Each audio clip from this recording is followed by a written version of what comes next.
Today, we're going to learn about the promotion of modern standard Chinese in mainland China, Taiwan, Hong Kong, and Singapore.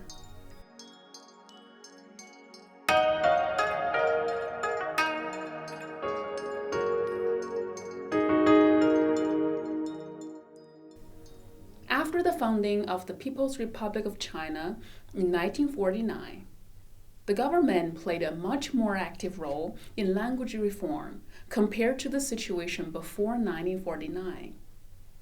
There were two priorities in the language reform: the reform of the traditional script and a clear definition of modern standard Chinese. Two important conferences were convened in Beijing in October 1955. 全国文字改革会议 National Conference on Script Reform and 现代汉语规范化学术会议 Symposium on the Standardization of Modern Chinese. The language planning goals for the two conferences include drafting a new phonetic scheme, simplification of characters, and establishing standards for modern Chinese. After the two conferences in 1956, the standard form for modern Chinese was called 普通话, and it was defined as the standard form of modern Chinese with the Beijing phonological system as its norm of pronunciation and northern dialects as its base dialect, and looking to exemplary modern works in Baihua, vernacular literary language, for its grammatical forms, according to Chen 1999. 普通话 is defined with respect to three aspects of language: phonology or sound system, lexicon, vocabulary, and grammar. The pronunciation for 普通话 essentially follows that of 新国音, new national pronunciation of 国语, established in the 1930s.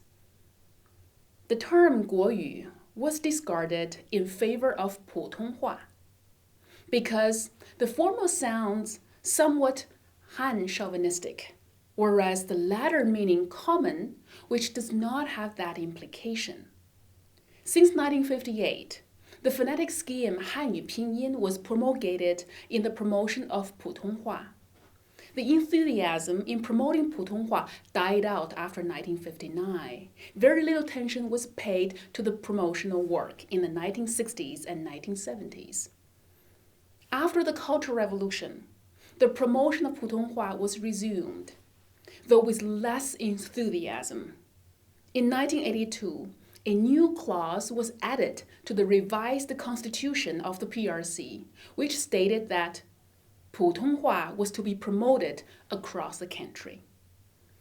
Based on the survey conducted in 1984, 90% of the whole population in China understand 普通话, and about 50% can communicate in it. This is a considerable improvement on the situation of the early 1950s, when only about 41% of the whole population understood 普通话.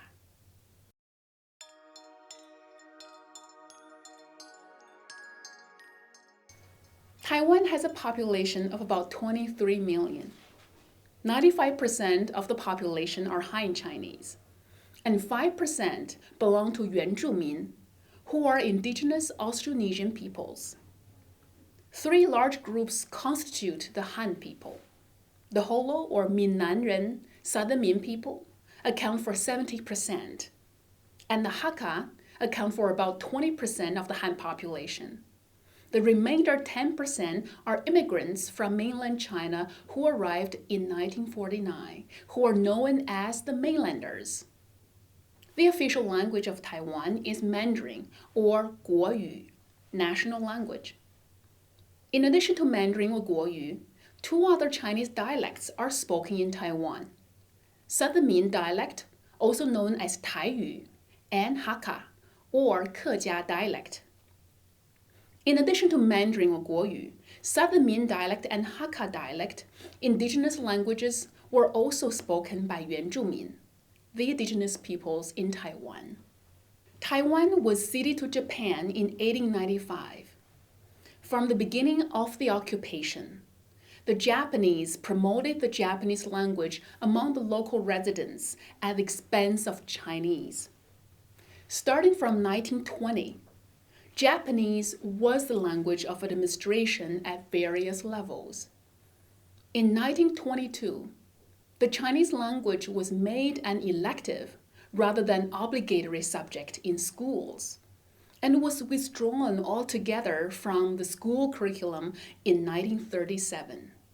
In 1944, 71% of the population were proficient in Japanese. Given the linguistic situation, the need to promote 国语 was more urgent in Taiwan than elsewhere when it was returned to China in 1945. 讲国语运动, speaking 国语 movement, was launched in 1956. 国语 became the medium of instruction in schools, the language of the courts, in the government and the media.